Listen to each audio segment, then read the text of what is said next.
The Marvel Cinematic Universe has a problem. Phase 4 has been, to put it very nicely, a far cry from the Infinity Saga's first 3 phases. Though there have been some wonderful gems here and there, critics and fans alike have agreed that most of the movies and shows of Phase 4 have become too comedic, forgettable, and very stagnant in connecting and setting up a bigger multiverse. And these criticisms are most apparent in Thor's, air quotes, comedy movie, Love and Thunder. Thor Love and Thunder is a bastardization of what used to be one of my favorite parts in the MCU, and had one of the most interesting and likable supporting cast of an MCU solo franchise, and they wasted them. Thor's presence in the MCU meant so much in the beginning with 2011's Thor, still one of the best Marvel movies in existence for my money. Thor 2011 created a universe of possibilities, explored the cosmic side of Marvel, and gave Thor an emotional arc of character growth through patience, humility, and understanding what it means to be human. While the Avengers and Thor: The Dark World didn't really do much for Thor's character, Age of Ultron actually set up the events to Ragnarok, the end of Asgard, which would be Thor's own doing. And Ragnarok, while a funny and over-the-top thrill ride, wasn't exactly the redemption arc we expected Thor to have. His home was destroyed in order to say goodbye to the bloody and corrupt history of Asgard, and then Thanos came. Killed half his people, his friend Heimdall, brother Loki, and his own self-confidence later on. Thor was a depressed mess when Endgame came along, and Thor had many pep talks from Hulk, Rocket, to his own mother from another timeline to realize he is still worthy to be a demigod and wield Mjolnir. And all that goodwill and redemption led to him finally helping the Avengers defeat Thanos and enjoying his victory by joining the Guardians of the Galaxy and adventuring through space. Overall, a very exciting setup to a Thor and Guardians team-up movie. How wrong we were. Instead, Thor Love and Thunder had to reset Thor's character into that of an idiot. I'm not trying to be harsh here. Thor has seriously been dumbed down to the point where nothing really matters in his stories as long as you have gags, screaming goats, annoying sidekicks, weak-ass villains, and zero stakes for your story. You can always count on Thor to save the day. With more gags. And more gags. And a couple of more for the road. Now, I don't want this to be an autopsy on why Thor Love and Thunder failed. For a full analysis of why this movie failed big time, watch the Little Platoon's hilarious and amazing review titled Thor Love and Thunder. This film hates you. And then come back to this video for a fancy rewrite to how this movie could have been so much better. I will leave the Little Platoon's video in the description and in the icon. Now, I want this video to be a fun writing experiment for me as a screenwriter to imagine a better world and a better story to continue the adventures of the mighty Thor Odin's son. I will be discussing the main characters, and I will do my very best to rewrite their arcs. I will be making major changes to most of the movie structure, main theme, and tone. And of course, I will guide you all through a 3-act structure of a movie with less humor, more action, drama, romance, and a beating heart at its center. And of course, set up the next installment of the MCU's story, should they decide to go in this direction. Now, before we dive into the full rewrite, let's start with the main character changes I'm making. Thor. Thor is still struggling with his depression and loneliness. Yes, I know, but hear me out. Though he helped defeat Thanos and found his full strength again, Thor is still very broken up about Tony's death and what is left for him to achieve in this life. Now, I still want him to be Fat Thor because there is more you can do with this form, and honestly, I got used to the beer belly Viking look. He actually looks pretty cool. Instead of trying to find himself over and over and over and over again, like all Thor movies apparently, he's wrestling with his desire to be loved. and to not lose anyone he loves ever again. The lie he believes is that Thor is no longer needed among his people, his friends, and ex-lover Jane Foster, and he needs to be the only one who can protect the 9 realms. Nobody else. The truth he must come to is that Thor's friends and family have always been there to help him, and that Thor needs to remember that no one gets through anything in life alone, especially the hard times. Next up, Jane Foster, aka the Mighty Thor. Defiant and in denial, Jane secretly wishes to be a person that shakes off pain and suffering easily. Her feelings for Thor are very strong, but she pushes down those feelings out of fear of being a hapless damsel in distress, especially now that she's going through her very serious, yes, very serious, not at all a joke, stage 4 cancer treatments. The lie Jane believes is that she sees her cancer and her own humanity as a weakness and wants to be strong by any means necessary and without needing anyone to help her. The truth Jane must come to is similar to Thor's in that she has to remember that going it alone and trying to do everything by yourself won't solve anything, and her humanity is what made her strong in the first place, and that is what's going to help Thor come to his senses about his own insecurities. Now for our main villain, Gorr the God Butcher. Pretty much the same creepy villain, but, we spend way more time with his God Butcher killing spree in the prologue and in Act 2. You'll see soon enough. Plus, we have way more backstory into the actual origins of Gorr, as well as the source of the Necro Sword's power, and its real creator, the Lord of the Abyss, Null.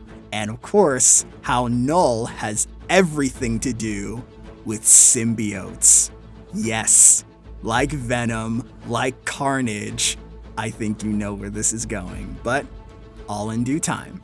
Gorr's character arc also plays into how hatred and obsession can corrupt even the most devout and pure of heart, which is what Gorr used to be before he lost all faith in the gods. Next up, we have our supporting characters, starting with Valkyrie, everyone's favorite character, the Queen of Asgard. Val is showing with her actions that she's more of a loud and arrogant warrior rather than a respectful and kind ruler. She still turns New Asgard into a gaudy tourist spot and is called out on her selfish and humorous attitude by her love interest / rival, Lady Sif. Now Valkyrie's arc is she just needs to learn to get over her damn self and be a bit more humble to the people around her. Now, about Lady Sif.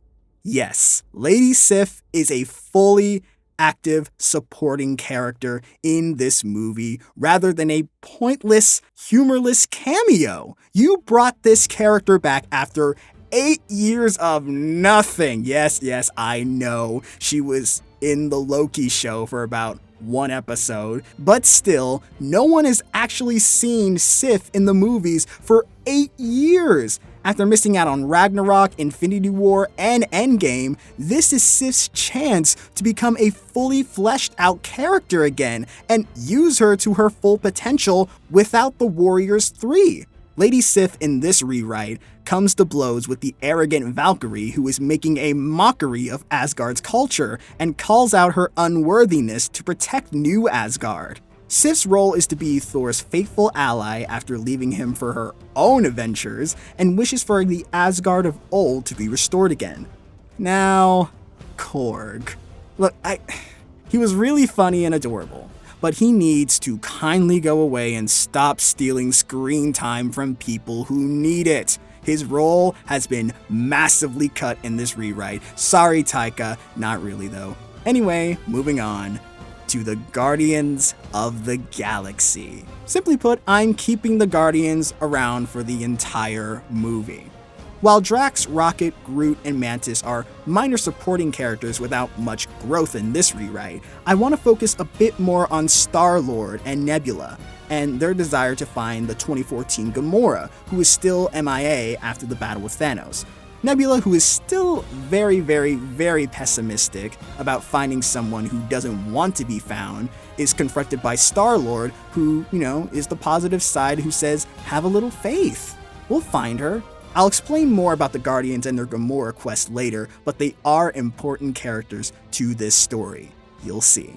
Last but not least, let's talk about the movie's main theme and the changes I'm making. The whole main theme of the movie was about love, and keeping love and doing whatever it takes to, find love. And that's fine. I want to keep the original theme of love, but please tone the humor down. You can have your funny moments here and there, like in all the MCU movies, but this is not a comedy. This is an action-adventure romantic dramedy. Emphasis on the romance and action. Thor and Jane's relationship will be on full display and explored in great detail, as it deserves to be, and it will be given more time to breathe and struggle throughout this rewrite. And also the subplot about, Thor's weapons, being his ex-girlfriends. I just drop it.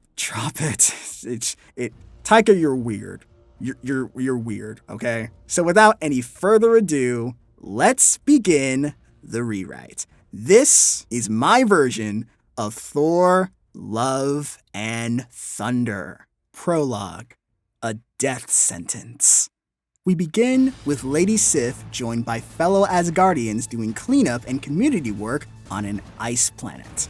They are then ambushed by Gorr the God Butcher and his army of mysterious shadow monsters. Sif doesn't recognize this darkness, but she does recognize the weapon in Gorr's hands. The army is being powered by Gorr's Necro Sword, which has the power to poison and or kill gods with one strike. We want to see Gorr in action taking down these powerful Asgardian gods in a powerful nature, swift and gory. Kind of like Hela's rampage in Ragnarok, but a bit, messier. You know what I mean? Well, gotta keep that PG-13 rating.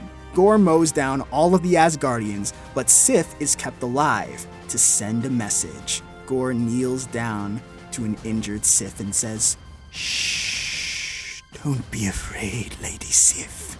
This will be a death sentence to every god in the universe. Your fellow Asgardians will not be spared. All gods will suffer infinitely worse than any mortal, so saith Gorr, the God Butcher." We cut to black, and then the MCU intro plays with Sweet Child of Mine. Cause hey, it's a good song, and there's a reason why we're playing this song. Because the Guardians are battling on Indigar. Act 1, Finding Love. So, Act 1 begins with a battle on planet Indigar. The Guardians are kicking names, taking ass, and playing good old 80s rock music like Sweet Child of Mine, trying to stop religious rebels from destroying a sacred tower. Star-Lord, Drax, Rocket, Groot, Mantis, and Nebula all play the hits and spring into action. Except for their ace in the hole, who has decided to sulk and look up at the pinkish starry sky, wondering how his life fell apart. Yep, it's Thor. Thor has been straight up not having a good time this past year. While the Guardians have been doing most of the ass-kicking on missions, Thor has tried meditation, calming sounds, romantic comedy vids to try and ease the pain of knowing that his family and his closest friends have died.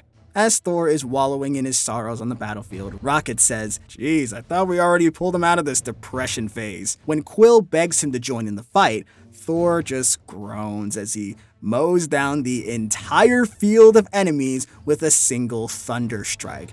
And Thor says, "There, I joined the fight. Go team. Happy now?" Thor is just empty and desperate for a connection. He'll do anything to find a way to fix this gaping loneliness in his chest. Thor really hasn't been the same since Tony died. And also, in a moment of dark and silly humor, Thor unknowingly chucks his axe Stormbreaker and destroys the religious temple that he was supposed to protect. And then he just cries out, "Why does everything I touch die?" The Guardians all watch as Thor falls apart, and Star-Lord says, "Alright, it's time for an intervention." Meanwhile, on Earth, a bald-headed Jane Foster undergoes her stage 4 cancer treatments and talks with Darcy and Selvig during hospital visiting hours. Now, this scene is much more somber than in the original movie. They begin to reminisce about the good old days, interning in New Mexico, looking up at the stars, and of course, meeting Thor. All three of them fantasize about where he is now, how much fun he must be having wherever he is, but Jane is putting on her brave face. Crying gets you nowhere. Jane feels she doesn't need Thor or anyone to help her. Jane then says to Darcy and Selvig she wishes she hadn't told them about the cancer because she didn't want to burden them. Jane talks about hating her humanity and saying Thor has it easy. He never gets sick, he can live for millennia, and he can actually save people with his gifts rather than wither away and die. Darcy and Selvig see what's going on with Jane, and maybe it's time that she goes and sees Thor before it's too late. Maybe get some closure, since they didn't really leave things on the best of terms after their breakup. Darcy suggests that they should go to New Asgard to find Thor, and maybe Jane could ask him to use Mjolnir, or some other Asgardian doodad to help heal her. Jane reluctantly agrees, saying that she'll do anything to rid herself of the same disease that killed her mother, even if it means opening up old wounds. Meanwhile, back on the Milano, the Guardians and Korg take turns either trying to help Thor like Groot, Rocket, and Mantis, or roast the hell out of him like Drax and Nebula. And all Thor can think about is just Jane Foster, the former love of his life, the last loose end that's still alive.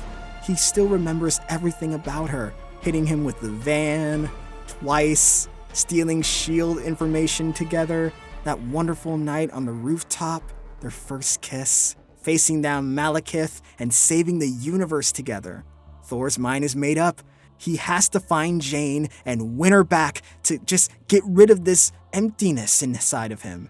Star-Lord then gives Thor some love advice from his experience with Gamora. Love is the most powerful force in this universe. No matter how broken a relationship is, if you're willing to fight for it, then go find love and never let go of it. Quill and the Guardians decide to help Thor get his girl back since they've been chasing dead ends to find Gamora in space for a year. And Korg can come along too, I guess, whatever. But before they can head to Earth to find Jane, Thor and the Guardians get some bad news about Gorr the God Butcher, thanks to a distress signal from Sif that's broadcasted on the Milano. Thor and Sif have their reunion on the ice planet, and while she hasn't seen him in years, she is amazed and shocked to see him in such a different state of mind, body, and with his new weirdo alien friends. But Sif forgets about all that and warns them that Gorr is planning to attack New Asgard on Earth. And so, welcome to New Asgard, a loud and silly Disney-like tourist spot rather than a kingdom of gold and legends. Now, I actually kind of like this version of New Asgard, only because of Valkyrie's character arc and her feelings towards the gods of Asgard in general. We can still see that Valkyrie has some pessimistic views towards her own culture and needs to learn to be a better leader for it. So we cut down the humor, the tasteless ice cream shop, no pun intended, and cut the fake theater scene. We see Queen Valkyrie make a half-hearted and unprofessional speech to the people of New Asgard and the tourists who come to learn about the history. It's clear Valkyrie has no idea or doesn't really care about ruling a kingdom, let alone be a tour guide through Asgardian culture. Jane, Darcy, and Selvig arrive in New Asgard and ask Valkyrie after her speech, "Where's Thor, and does he still have Mjolnir?" Valkyrie says that Thor left Earth about a year ago after the battle against Thanos, and that the remains of the hammer are still here in New Asgard. Jane's heart sinks when she hears the remains. Now all hope is lost for Jane to get healed up. Her one shot at being cancer-free is in pieces. Jane walks over to the shattered Mjolnir pieces. She coughs violently as she feels her body getting weaker and weaker, and she mutters to herself hopelessly, "Why not me? I could be worthy like Thor, right? Powerful, invincible, the freedom to travel the stars? Why not me?"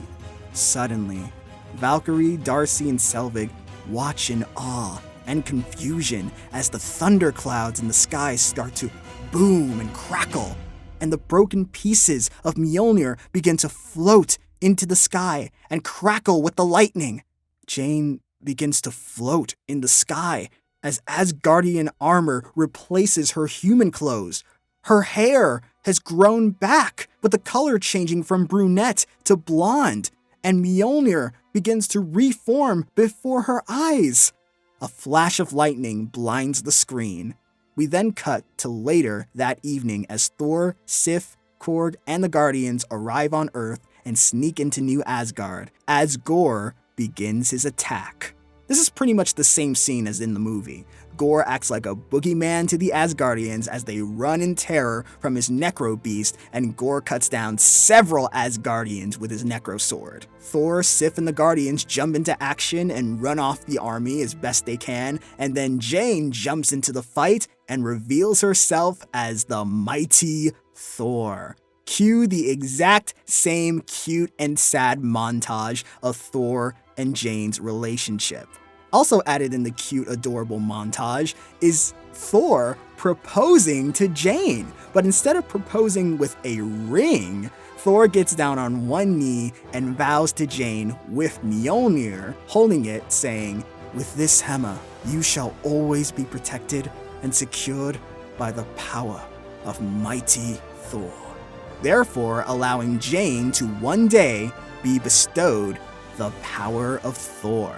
However, unlike in the movie, Jane is not a fighter. She is a very, very clumsy one, in fact. She makes many mistakes on the battlefield with her newfound powers, and she's reckless and dangerous. And she even destroys some of the mountains in the distance, creating a small avalanche which gives Gorr the opportunity to carry out his evil plan.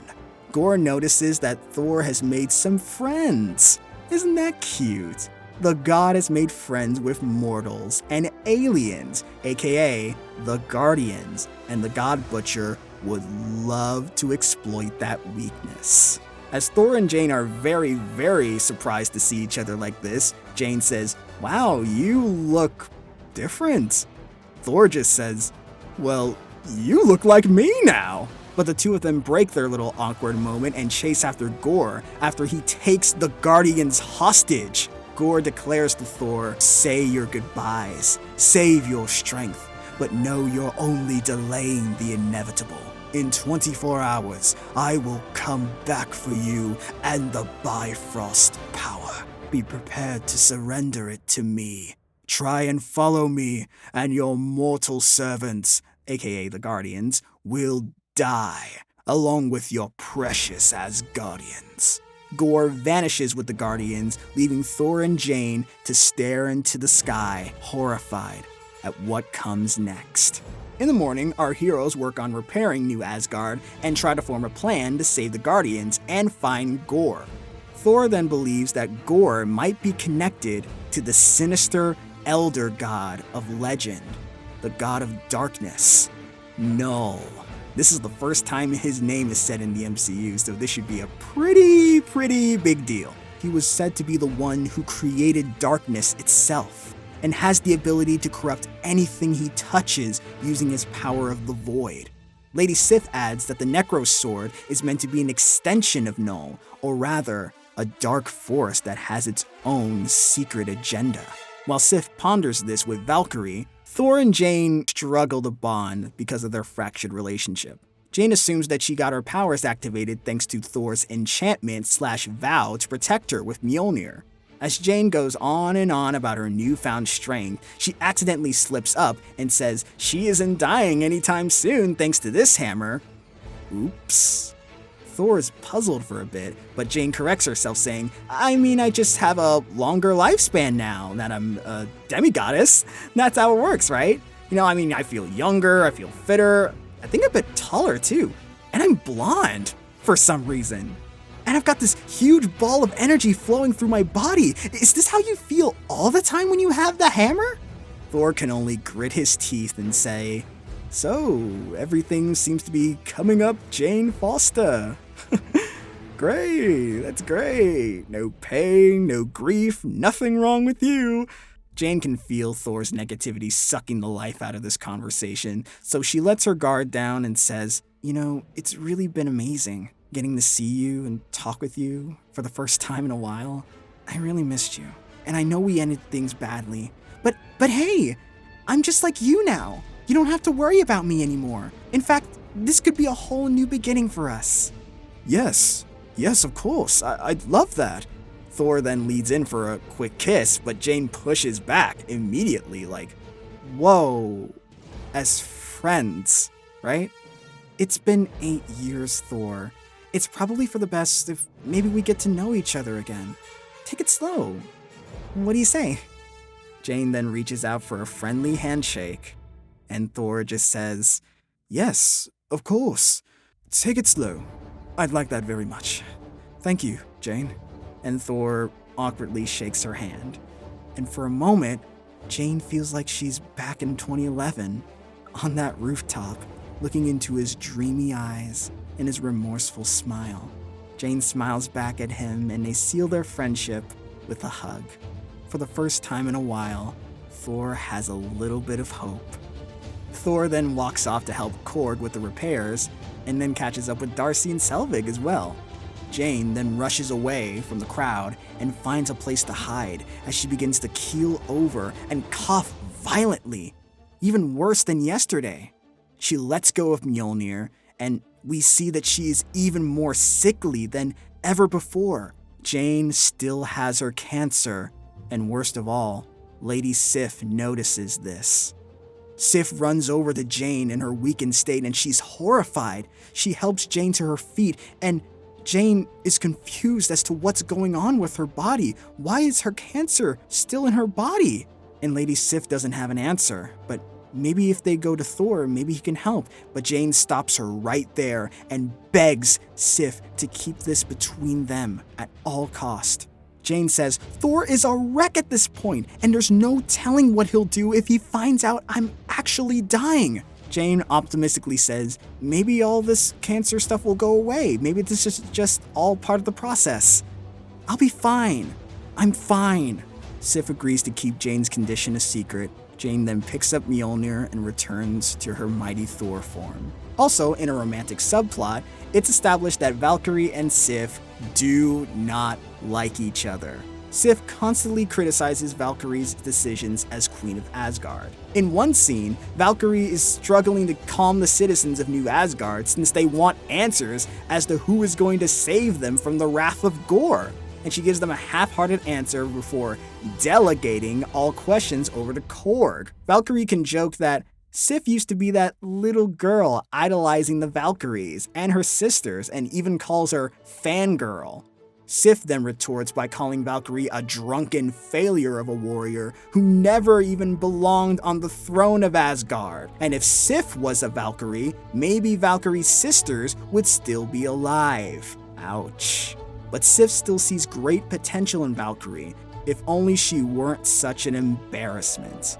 Thor then announces to the people of Asgard that he and his fellow warriors, Jane, Sif, and Valkyrie will mount up and raise an army of gods to face Gore and save the Guardians.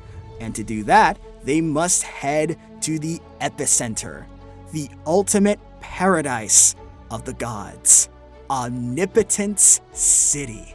Oh yeah, and Korg stays behind to protect the people of Asgard. Thor, Jane, Valkyrie, and Sif use the power of Valkyrie's winged horses, Aragorn, and the other Pegasus that they've been breeding in this new Asgard to create a Bifrost rainbow bridge, similar to the one back in Asgard, as a way to travel to Omnipotence City. And yes, this means no screaming goats, alright? Now, the four heroes are off to raise an army to defeat the God Butcher and save the Guardians. And that's where we end off Act 1.